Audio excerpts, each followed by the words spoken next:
जब तक ना हो सफल नींद चैन को त्यागो तुम, कि जब तक ना हो सफल नींद चैन को त्यागो तुम, कुछ किए बिना जय जयकार नहीं होती, और कोशिश करने वालों की कभी हार नहीं होती।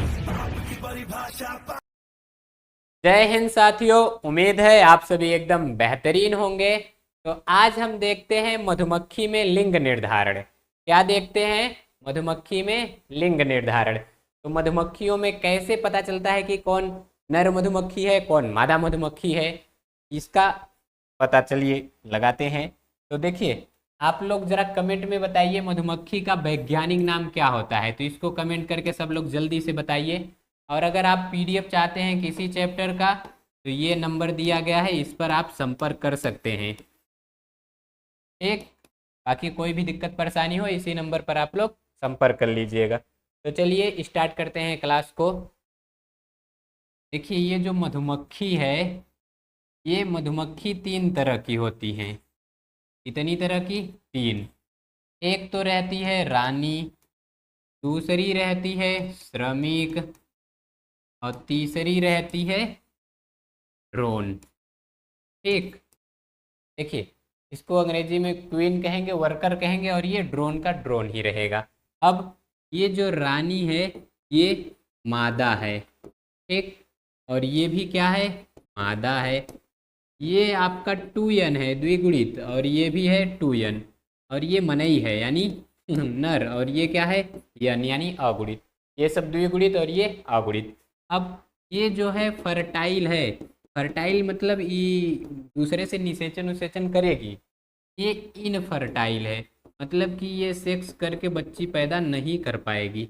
और ये भी फर्टाइल है, तभी तो सेक्स होगा इन सब में। तो देखिए, ये रानी फर्टाइल, ये भी फर्टाइल, दोनों आपस में निषेचन करेंगे। लेकिन ये क्या करेगा? तो ये घोंसला बनाएगा। क्या करेगा? छत्ता निर्माण करता है। अब छत्ता निर्माण के साथ साथ शहद को भी लाने की जिम्मेदारी किसकी रहती है? इसी की। उसके साथ साथ ये देखिए क्या करेगी? निषेचन। अब निषेचन करके ये देती है अंडा। तो इन अंडों को छत्ते में कौन पहुंचाता है? श्रमिक। और ये क्या करेंगे? ये निषेचन करते हैं किसके साथ? रानी के साथ। तो ये किस तरह से होता है वो भी प्रक्रिया आपको बता दी जाती है। देखिए, ये जो रानी मधुमक्खी होती है, ये रानी मधुमक्खी कहते किसे हैं? जिस मधुमक्खी के पास शाही जेली होता है वही रहती है रानी मधुमक्खी, और जिसके पास नहीं रहता वो रहती है श्रमिक। तो ये क्या होती है? द्विगुणित। क्या होती है? द्विगुणित। ये भी क्या है? द्विगुणित। ये है अगुणित। क्या है? अगुणित।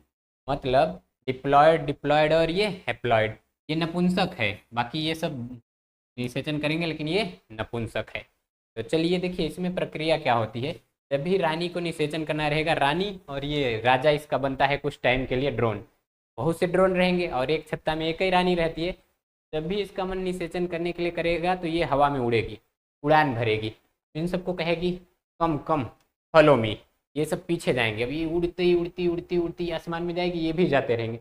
बहुत से तो वापस चले आते हैं कि जाने दो, लड़की का चक्कर बाबू भैया, छोड़ के चले आओ, और वो लोग चले आते हैं। लेकिन कुछ लोग अपने गोल को लेकर एकदम डेडिकेट रहते हैं, पीछा करते रहते हैं, चलो कहीं भी चलो।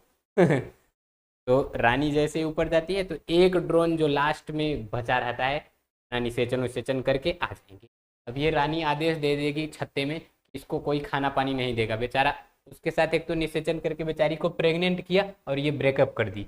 लड़कियां ऐसे ही होती हैं, जब तक आपका काम रहेगा तब तक आपको यूज करेंगे, उसके बाद आप भाड़ में गए। आप लोग अपनी तकदीर खुद से लिखिए, मेहनत कीजिए, अपना समय अपने गोल को दीजिए। ठीक, जीवन में एक लक्ष्य चुन लीजिए और उसी पर लग जाइए। यहाँ होता क्या है, रानी आ जाती है घोंसले में।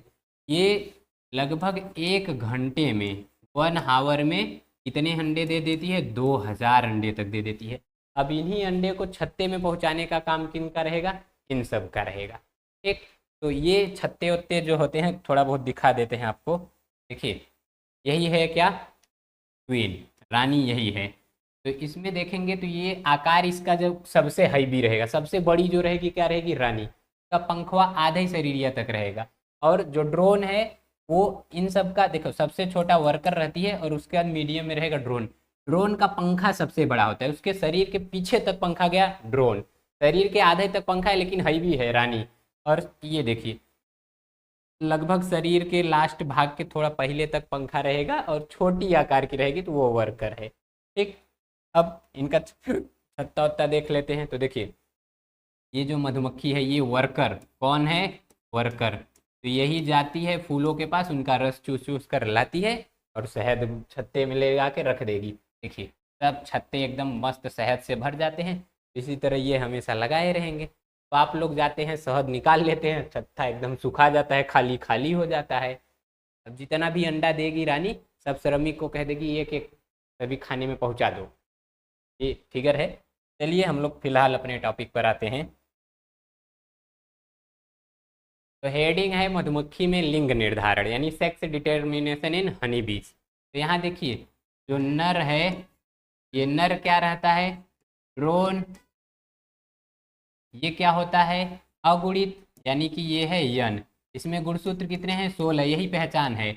और ये जो मादा है, अब मादा में कौन रहेगी, श्रमिक की रानी, रानी। इसमें गुणसूत्र कितने होते हैं, ये होती है 2n यानी इसमें गुणसूत्र होते हैं 32। अब इसके कोशिका में होगा समसूत्री विभाजन। क्या होगा, समसूत्री। तो जब समसूत्री होता है तो जितने गुणसूत्र जनक में रहते हैं उतने बच्चियों में रहेंगे। तो ये हैं और इसमें भी, ये भी क्या है यन, यानी इसमें भी 16 गुणसूत्र। और इसमें हो जाता है अर्धसूत्री विभाजन यानी कि क्या हो जाएगा, अर्धसूत्री विभाजन। अब ये जो द्विगुणित था इससे भी क्या बन जाएगा, यन। ये भी यन अगुणित, ये भी अगुणित। अब इन दोनों में निषेचन होगा तो होगा क्या, देखिए ये इससे निषेचन कर लिया, ये जो नई कोशिका बनी है ये क्या रहेगी, द्विगुणित। क्या रहेगी, द्विगुणित। द्विगुणित है तो मादा रहेगी, जाहिर सी बात है। अगर अगुणित है तो वो क्या है, नर, लेकिन द्विगुणित हुआ तो वो मादा रहेगी, या तो रानी रहेगी या तो श्रमिक रहेगी। अब ये बेचारा निषेचन करेगा नहीं तो आगे चल के ये ऐसे ही रहता है, तो यही आगे चल के क्या बना लेगा, ड्रोन। आगे चल के ये क्या बनाएगा, ड्रोन। ये क्या है, अगुणित। ठीक, लेकिन ये तो द्विगुणित है। अब इसके पास ऑप्शन है, अगर इसके पास शाही जेली रहा, रॉयल जेली अगर इसके पास है तो ये आगे चल के क्या बनाएगी, रानी। क्या बनाएगी, रानी। लेकिन अगर इसके पास शाही जेली ना है तो, यानी शाही जेली नहीं, तो ये आगे चल के बनाएगी श्रमिक। क्या बनाएगी, श्रमिक। तो इस तरह से मधुमक्खी में लिंग निर्धारण होता है। देखिए ये क्या है, अगुणित, यानी कि लिख देंगे अगुणित। और रानी क्या है, द्विगुणित। तो इसे कहते हैं अगुणित द्विगुणित लिंग निर्धारण। क्या कहते हैं, अगुणित द्विगुणित लिंग निर्धारण। बोलिए कोई दिक्कत, तो आपसे कुछ पूछे मधुमक्खी में लिंग निर्धारण कैसे होता है तो धड़ाधड़ बता दीजिएगा, या तो कह दे अगुणित द्विगुणित लिंग निर्धारण कैसे होता है तो धड़ाधड़ बता दीजिएगा। तो होगा कैसे, लो मधुमक्खी उड़ जाएगी हवा में, पीछे ड्रोन चला जाएगा, आपस में मारी मारा करेंगे, वहीं रानी प्रेग्नेंट होके आएगी। अब वो जो रानी प्रेग्नेंट होके गई धड़ाधड़ ले लगी अंडा देने। अब श्रमिक को कह देगी इस अंडे को एक एक मधुमक्खी के छत्वा के एक एक वो बेंजीन में पहुंचा दो, वो पहुंचा देंगी, वो बेचारा ड्रोन मर जाएगा। तो यहाँ पर देखिए जो अगुणित है वो क्या है, ड्रोन। जो द्विगुणित है वो समसूत्री हुआ तो वही बना अगुणित, में अर्धसूत्री हुआ तब अगुणित बना। अब ये इससे निषेचन करके बनाया द्विगुणित, द्विगुणित में कौन बना, मादा। और मादा में शाही जेली रहेगा तो रानी, शाही जेली ना रहेगा तो श्रमिक। यही है, इसी तरह से होता है लिंग निर्धारण। तो आप भी अगर और कोई टॉपिक पढ़ना चाहते हैं तो कमेंट करके बताइए। आइए बढ़िया बढ़िया चित्र देखा जाए। ये सब क्या है, ये देखिए मधुमक्खी, यही है ड्रोन, ये है वर्कर श्रमिक, और ये है रानी। और ये तो देख ही रहे हैं, फूलों से जाएगी रस चूसेगी, अब वो रस लेकर आएगी, छत्ते में रखेगी, शहद बनेगा। शहद आप लोग जाएंगे तो धुआं धुआं दिखा के भगा देंगे उसको, और शहद लेकर मौज करेंगे, इसका छत्ता हो गया खाली। एक इसी तरह। और हाँ, ये मधुमक्खी का वैज्ञानिक नाम आप कमेंट में बताइए। तो आई होप आप सभी को ये अच्छे से समझ में आया होगा। इसी तरह कोई और टॉपिक पढ़ना चाहते हैं तो कमेंट करके बताइए, हम उस पर नया वीडियो बना देंगे। तो मिलते हैं अगले वीडियो में, तब तक के लिए जय हिंद।